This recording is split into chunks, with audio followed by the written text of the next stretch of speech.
नमस्कार, आप देख रहे हैं न्यूज 18 इंडिया और मैं हूं आपके साथ गायत्री शर्मा। दिल्ली सरकार ने डॉक्टर महेश वर्मा कमेटी की सिफारिश को मानते हुए दिल्ली सरकार के अस्पतालों को सिर्फ दिल्ली वालों के लिए रिजर्व करने का फैसला किया है, जबकि केंद्र सरकार के अस्पताल सभी के लिए खुले रहेंगे। इसके साथ ही दिल्ली कैबिनेट ने कल से दिल्ली के सभी बॉर्डर को खोलने का भी फैसला किया है। तो दिल्ली के सभी बॉर्डर कल से खुल जाएंगे। इसके अलावा आपको बता दें, जो कमेटी गठित की गई थी 5 डॉक्टर्स की कमेटी डॉक्टर महेश वर्मा की अगुवाई में, उस कमेटी ने कल अपनी रिपोर्ट दी थी दिल्ली सरकार को, यह कहते हुए कि दिल्ली के अस्पताल सिर्फ दिल्ली वालों के लिए होने चाहिए, क्योंकि जून के अंत तक 15,000 बेड की जरूरत होगी और ऐसे में दिल्ली वाले कहां जाएंगे। इस कमेटी की सिफारिशों को मानते हुए अरविंद केजरीवाल सरकार ने आज फैसला लिया। एक तरफ दिल्ली के बॉर्डर कल से खोल दिए गए हैं, तो वहीं दिल्ली सरकार के अधीन जो अस्पताल हैं, सरकारी अस्पताल और प्राइवेट हॉस्पिटल, दिल्ली वालों के लिए रिजर्व करने का फैसला किया है। अगर हमने दिल्ली के अस्पताल पूरे देश के लोगों के लिए खोल दिए तो दिल्ली के लोगों को जब कोरोना होगा तो वो कहां जाएंगे। इस पे हम लोगों ने जनता से विचार मांगे थे। 7.5 लाख लोगों ने अपने सुझाव भेजे और 90% से ज्यादा लोगों का यही कहना था कि कोरोना तक, जब तक कोरोना है दिल्ली में, तब तक दिल्ली के अस्पताल केवल दिल्ली वालों के लिए रिजर्व होने चाहिए। उसके बाद हम लोगों ने एक 5 डॉक्टर्स की कमेटी बनाई। इन 5 लोगों की कमेटी ने विचार विमर्श करके और दिल्ली की जो मेडिकल इंफ्रास्ट्रक्चर है, हेल्थ इंफ्रास्ट्रक्चर है, उस पर नजर डाल के उसको सारे को एसेस करके उन्होंने अपनी रिपोर्ट दी है। और उस रिपोर्ट में और बहुत सारी चीजें हैं, लेकिन उनका यही कहना है कि अगर दिल्ली में इस वक्त कोरोना के केसेस बहुत ज्यादा बढ़ रहे हैं और जून के अंत तक दिल्ली को लगभग 15,000 बेड्स की जरूरत होगी। ये कहां से आएंगे? तो इसीलिए उनका ये सुझाव है कि दिल्ली के सारे अस्पताल केवल दिल्ली के लोगों के लिए कुछ महीनों के लिए होने चाहिए और दिल्ली के अस्पतालों को पूरे देश के लोगों के लिए फिलहाल नहीं खोलना चाहिए। उन्होंने ये कहा है कि अगर सबके लिए खोल दिया तो 3 दिन के अंदर आज जो 9,000 बेड दिल्ली सरकार ने कोविड के पेशेंट्स के लिए रखे हैं, ये मात्र 3 दिन के अंदर भर जाएंगे। दिल्ली सरकार के जो अस्पताल हैं, वो अस्पताल केवल दिल्ली के लोगों के लिए रिजर्व होने चाहिए। केंद्र सरकार के जो अस्पताल हैं, उसमें भी 10,000 बेड्स हैं, वहां पे कोई भी देश भर से आके अपना इलाज करा सके। प्राइवेट अस्पताल केवल दिल्ली वालों के लिए रिजर्व रहेंगे कोरोना तक। एक और चीज है, कल से दिल्ली के बॉर्डर्स खोले जा रहे हैं। 1 हफ्ता पहले हमने दिल्ली के बॉर्डर्स सील किए थे, इसलिए क्योंकि हमें ये लग रहा था कि अगर बॉर्डर्स खोल दिए तो देश भर से जो मरीज आएंगे और दिल्ली के अस्पतालों में इलाज कराएंगे, उससे दिल्ली के अस्पताल अभी जो कोरोना का इलाज कर रहे हैं, क्या उसको बर्दाश्त कर पाएंगे, क्या उस बर्डन को बर्दाश्त कर पाएंगे। इस वजह से बॉर्डर्स को सील किया गया था। कल से दिल्ली के बॉर्डर्स को खोला जा रहा है। देश भर में रेस्टोरेंट खोले जाएंगे, मॉल्स खोले जाएंगे और धार्मिक स्थान खोले जाएंगे। दिल्ली सरकार भी केंद्र सरकार के उन्हीं आदेशों के मुताबिक कल से दिल्ली में रेस्टोरेंट, मॉल्स और धार्मिक स्थान खोलने जा रही है। लेकिन जब ये खोले जाएंगे तो वहाँ पे सोशल डिस्टेंसिंग के क्या क्या स्टेप्स उठाने होंगे, मास्क पहनना होगा, जितने भी एहतियात बरतने के लिए केंद्र सरकार की एक्सपर्ट्स ने, केंद्र सरकार ने जो आदेश दिए हैं, उन सारे स्टेप्स को दिल्ली सरकार लागू करने जा रही है और वो ऑर्डर अभी थोड़ी देर के बाद लागू हो जाएंगे। उधर दिल्ली में बीजेपी ने केजरीवाल सरकार के खिलाफ खोल दिया है मोर्चा। बीजेपी ने केजरीवाल सरकार पर कोरोना से निपटने में नाकाम होने का आरोप लगाया और दिल्ली बीजेपी अध्यक्ष आदेश गुप्ता की अगुवाई में बीजेपी कार्यकर्ता प्रदर्शन के लिए राजघाट पहुंचे, जिन्हें पुलिस ने हिरासत में ले लिया। बीजेपी केजरीवाल सरकार के खिलाफ प्रोटेस्ट कर रही है। बीजेपी के नेताओं को डिटेन कर लिया है पुलिस ने। आप देख सकते हैं तस्वीरों में दिल्ली बीजेपी के अध्यक्ष आदेश गुप्ता नजर आ रहे हैं। आपको बता दें कि बीजेपी अध्यक्ष आदेश गुप्ता के नेतृत्व में दिल्ली के जो विधायक हैं उन्होंने प्रोटेस्ट किया। आरोप लगा रहे हैं अरविंद केजरीवाल सरकार पर कि कोरोना से निपटने में नाकाम रही है। आप देख सकते हैं यहाँ फिलहाल पुलिस ने उनको डिटेन कर लिया है।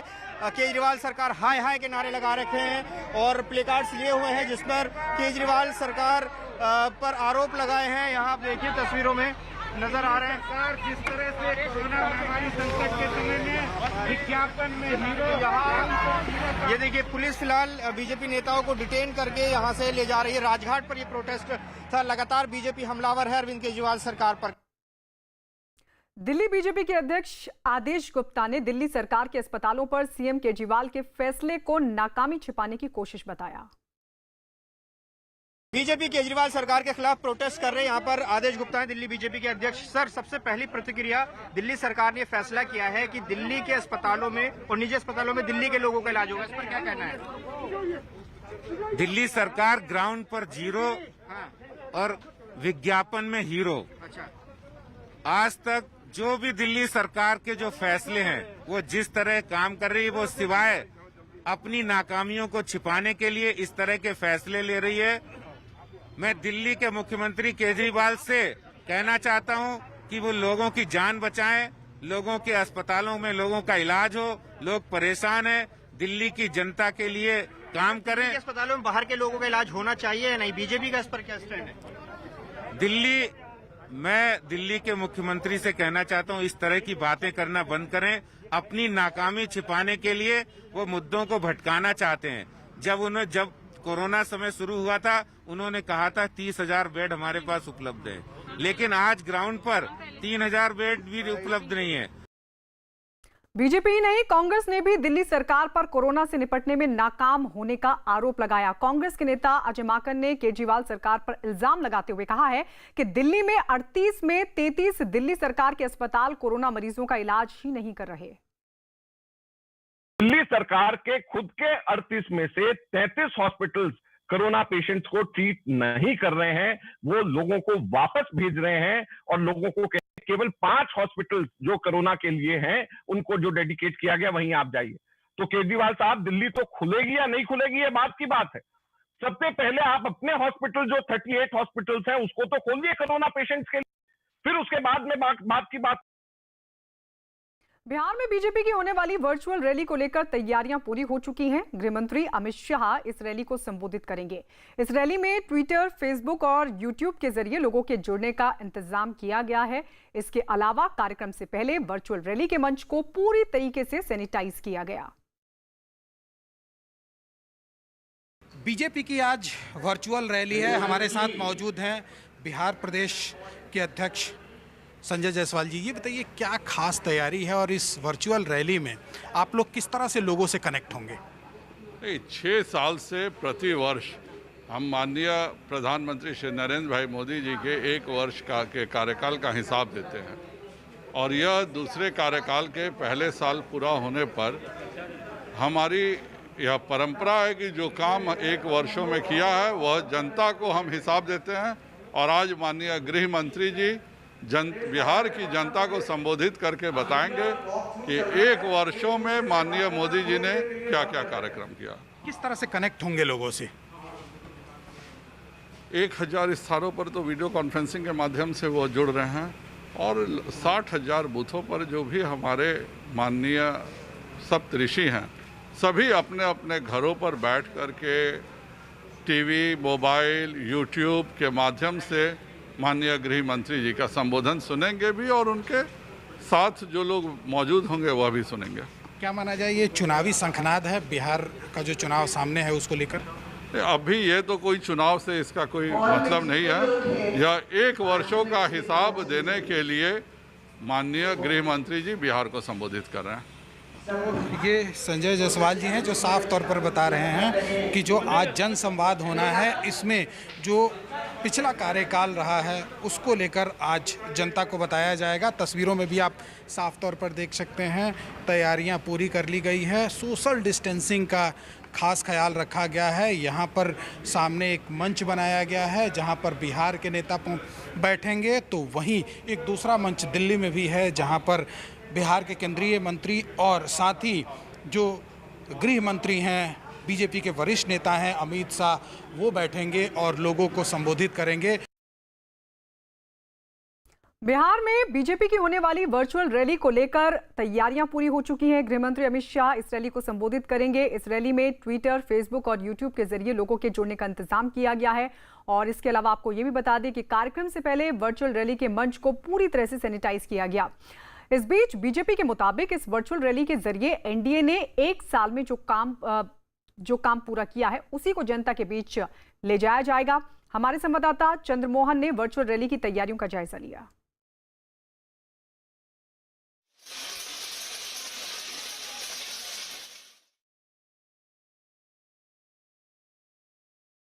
बिहार में बीजेपी की वर्चुअल रैली के विरोध में आरजेडी ने थाली बजाकर गरीब दिवस मनाया। सुबह 11 बजे शुरू किया ये कार्यक्रम 11 मिनट तक चला, जिसमें 11 मिनट तक आरजेडी के कार्यकर्ता और नेता थाली बजाते नजर आए।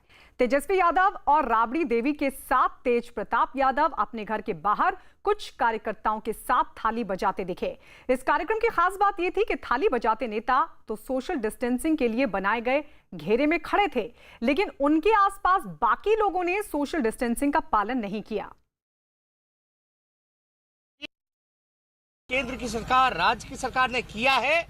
लोग भूख से मर रहे हैं, इसलिए लोग जो है बेरोजगार हो चुके हैं। राष्ट्रीय जनता दल का स्पष्ट मानना है कि बीजेपी देश की, दुनिया की पहली ऐसी पार्टी है जो गरीब मजदूरों के मौत पर जश्न मनाएगी।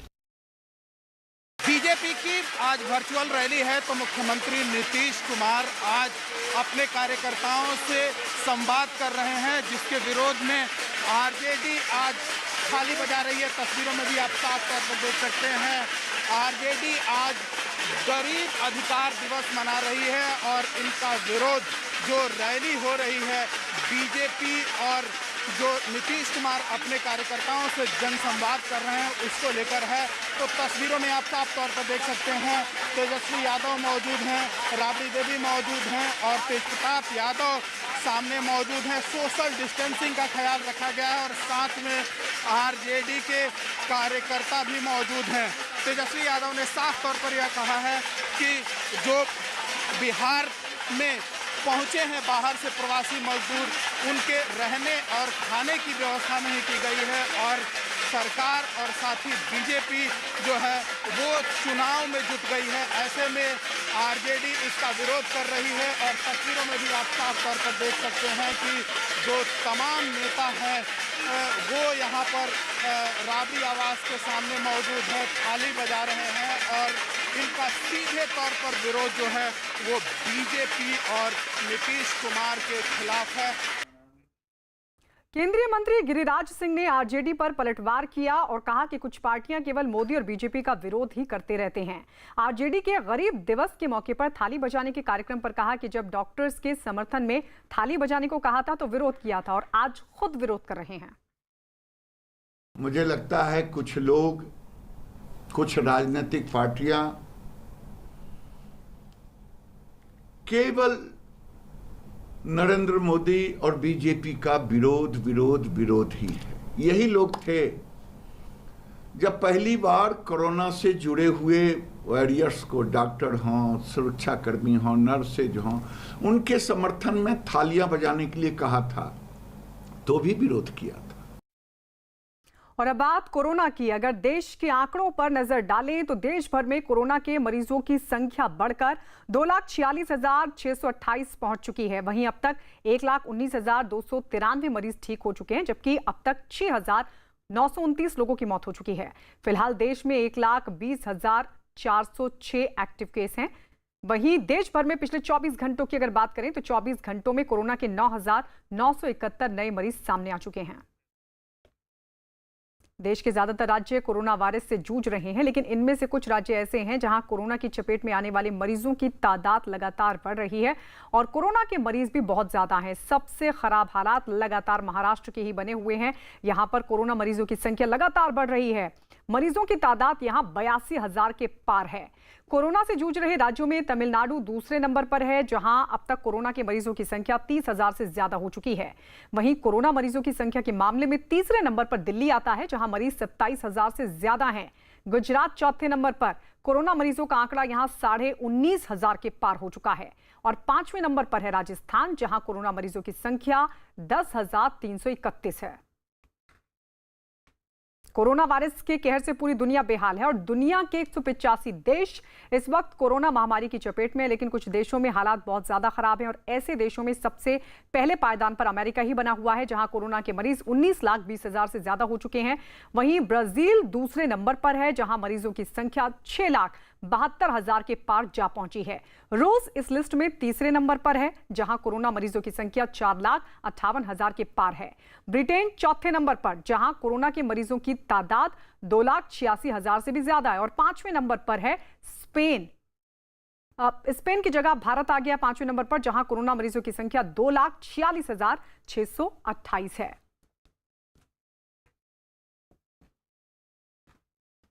दिल्ली की तर्ज पर अब महाराष्ट्र में भी बिना लक्षण या हल्के लक्षण वाले कोरोना मरीजों का इलाज घर पर ही होगा। महाराष्ट्र सरकार ने इसके लिए एक आदेश भी जारी किया है। तो पहले दिल्ली में इस तरह का आदेश के जो एसिम्प्टोमेटिक मरीज हैं कोरोना के, उनका घर पर ही इलाज होगा। और अब महाराष्ट्र सरकार की तरफ से भी यह फैसला लिया गया है, जिनमें हल्के लक्षण हैं या फिर एसिम्प्टोमेटिक हैं, उनका इलाज घर पर ही होगा। अमेरिका के मिनेसोटा में 26 मई को अफ्रीकी मूल के नागरिक की पुलिस हिरासत में मौत के बाद अमेरिका में हालात बिगड़ गए। देश भर में हो रहे लगातार प्रदर्शनों के बीच लॉस एंजलिस के एक इलाके में सैकड़ों लोग जुट गए। हालांकि यहां लोगों ने शांति के साथ प्रदर्शन किया और हाथों में तख्तियां लेकर अपनी बात कहते हुए नजर आए। लोगों की भीड़ कई घंटों तक वहां प्रदर्शन करती रही। इस बीच उस दल के एक नेता ने लोगों को संबोधित किया और दुनिया भर में रंग भेद के खिलाफ लड़ाई लड़ने के लिए लोगों को प्रेरित किया।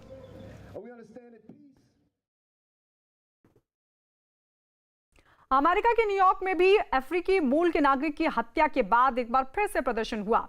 इस प्रदर्शन में लोगों ने रैली निकाली और सड़कों पर बड़ी संख्या में जुटे। ड्रोन से लिए गए वीडियो में लोगों की बड़ी संख्या साफ दिखाई दी और इस बीच कुछ लोगों ने हाथों में नारे लिखी हुई तख्तियां और अमेरिका का झंडा भी लिया हुआ था। हजारों लोगों की भीड़ मार्च निकालते हुए चौराहे पर पहुंची और वहां पुलिस ने बैरिकेड लगाकर लोगों को रोक दिया। उधर अमेरिका के शिकागो में भी सैकड़ों लोगों की भीड़ एक पार्क में जुटी, जहां एक आदमी लोगों को संबोधित करता दिखा। भीड़ में मौजूद लोग हाथ में अमेरिका का झंडा लिए हुए थे और अफ्रीकी मूल के नागरिक की हत्या का विरोध जता रहे थे।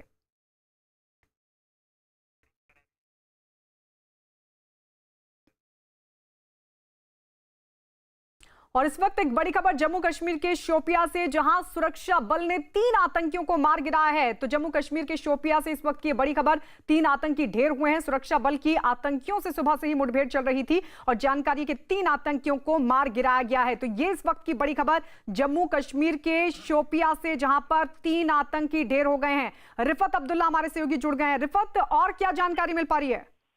देखिए, आपको मालूम है कि रात के दौरान ही कोऑर्डिनेट सर्च ऑपरेशन शुरू किया गया था और सुबह जो है फायरिंग हुई, इनिशियल फायरिंग। उसके बाद काफी देर तक फायरिंग का सिलसिला रुका पड़ा, लेकिन अभी बाद में फिर से फायरिंग का सिलसिला शुरू हुआ था। और अभी जो इन्फॉर्मेशन मिल रही है उसके मुताबिक 3 मिलिटेंट जो है इस एनकाउंटर में मारे गए हैं, लेकिन अभी भी ऑपरेशन जारी है और अभी भी फायरिंग हो रही है। यानी कि ये कहा जा सकता है कि शायद और मिलिटेंट वहां पे हो सकते हैं, लेकिन 3 मिलिटेंटों के मारे जाने की अभी खबर आ रही है। और लगातार जिस तरीके से 1 महीने के दौरान एक के बाद एक एनकाउंटर्स हो रहे हैं और साथ ही कोऑर्डिनेट सर्च ऑपरेशन का सिलसिला भी खासतौर से साउथ कश्मीर में जारी है, तो फिलहाल 3 मिलिटेंटों के मारे जाने की खबर आ रही है। गायत्री, रिफत, 3 आतंकियों के बारे में कोई जानकारी मिल पा रही है जिन्हें ढेर किया गया है? किस संगठन से थे, किस मकसद से वहां पर मौजूद थे? देखिए, अभी ऑपरेशन चूंकि जारी है, ऑपरेशन के बाद ही डिटेल सामने आ जाएंगी और आइडेंटिफिकेशन एक्सटेंड की जाएगी और उसके बाद ही सुरक्षा बल जो है वो बता देंगे कि किस तंजीम के साथ इनका ताल्लुक था और इनकी आइडेंटिफिकेशन भी बताई जाएगी। फिलहाल तो ये कहा जा रहा है कि 3 बॉडीज जो हैं वो देखी गई है, यानी 3 मिलिटेंट जो है अभी तक मारे गए हैं इस ऑपरेशन में। ऑपरेशन में शायद और टाइम लग सकता है, क्योंकि जिस तरीके से फायरिंग हुई 3 मिलिटेंटों की बॉडीज को देख के बाद भी जिस तरीके से बताया जा रहा है, हमें सूत्र भी बता रहे हैं तो उसका मतलब है कि हो सकता है कुछ और मिलिटेंट भी वहां पे हों जिनके साथ अभी भी चलिए रिफत, आप नजर बना के रखिएगा, अपडेट के लिए आपके पास लौटते रहेंगे। कुछ और आतंकी भी हो सकते हैं और उसको लेकर सर्च ऑपरेशन लगातार सुरक्षा बलों की तरफ से चलाया जा रहा है, लेकिन फिलहाल जो अपडेट है कि 3 आतंकियों को ढेर कर दिया गया है। उधर लंदन में भी प्रदर्शन की आंच पहुंच गई है और लोग सड़कों पर उतर आए। दरअसल अफ्रीकी मूल की नागरिक की हत्या के विरोध में ये लोग सड़कों पर उतरे। बारिश के बीच लोग सड़कों पर उतरकर प्रदर्शन करने लगे, जिसके बाद घुड़सवार पुलिस के जवान वहां हालात को संभालने के लिए पहुंचे। लोग हाथों में तख्तियां लेकर प्रदर्शन कर रहे थे, लेकिन पुलिस के आते ही वहां अफरा तफरी मच गई और लोग इधर उधर भागने लगे। इसके बाद कुछ पुलिस वाले एक लाइन बनाकर सड़क पर आ गए और आगे बढ़ रहे प्रदर्शनकारियों को पीछे जाने पर मजबूर किया।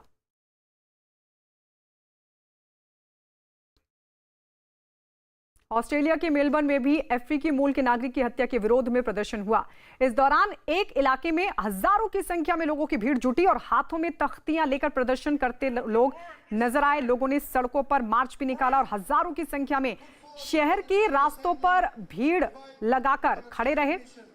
इस दौरान पुलिस भी मौके पर मौजूद रही और हालात को काबू करने की कोशिश भी की। हालांकि प्रदर्शन शांतिपूर्ण रहा।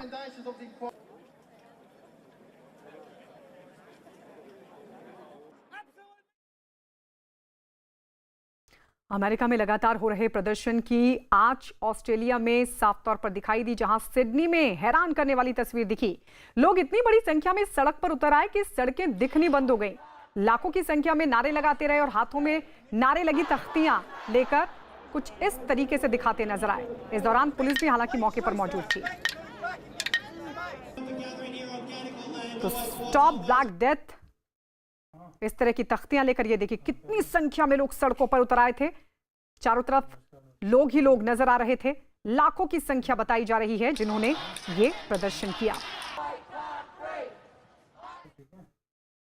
अफ्रीकी मूल के नागरिक की हत्या के बाद भड़की हिंसा और प्रदर्शनों का दौर अब कई देशों में दिखाई दे रहा है। हम आपको 4 देशों की तस्वीरें दिखा रहे हैं जिसमें अमेरिका के लोग प्रदर्शन करते दिख रहे हैं, जबकि ऑस्ट्रेलिया में भी सैकड़ों लोग सड़कों पर प्रदर्शन करने उतर आए। वहीं फ्रांस की राजधानी पेरिस में भी लोग एफिल टावर के पास जुट गए और अश्वेत की हत्या का विरोध किया। जबकि लंदन में लोग प्रदर्शन करने जुटे तो पुलिस ने उन्हें वहां से खदेड़ दिया।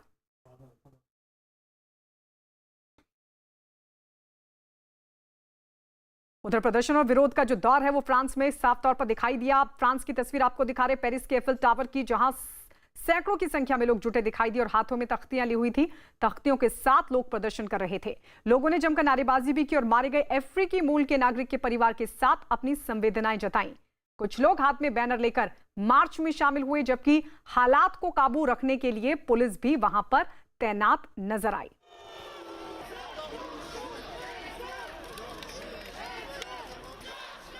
और आइए अब लौटते हैं देश की खबरों पर। मध्य प्रदेश के शाजापुर में एक निजी अस्पताल में एक बुजुर्ग को बंधक बनाने का आरोप लगा। बताया गया कि बुजुर्ग अपना इलाज कराने अस्पताल में भर्ती हुए थे और इसके लिए उन्होंने 11,000 रुपए जमा भी कराए थे। लेकिन जब इलाज पूरा हो गया तो अस्पताल ने 11,000 रुपए और मांगे। लेकिन जब बुजुर्ग रुपए नहीं दे पाए तो अस्पताल वालों ने उन्हें बिस्तर पर रस्सी से बांध दिया और घर से रुपए मंगाने के लिए कहा। इस मामले की जानकारी होने पर प्रशासन ने जांच के आदेश दिए हैं। हाँ, क्या क्यों मान रखा आपको? पैसा देने के लिए। अच्छा, पैसे नहीं दिए तो आपको मान के रख लिया? पैसा नहीं है साहब, हमें छुट्टी कर दूंगा, पैसे रुपये इलाज कराएगा ने। हाँ, तो उन्हें छुट्टी का ही नहीं करेगा, फिर नसीबा का फिर क्या बोले डॉक्टर साहब आपको? सामने खींचे कि मुझे किसी साहब छुट्टी कर दूंगा, इधर बताइए।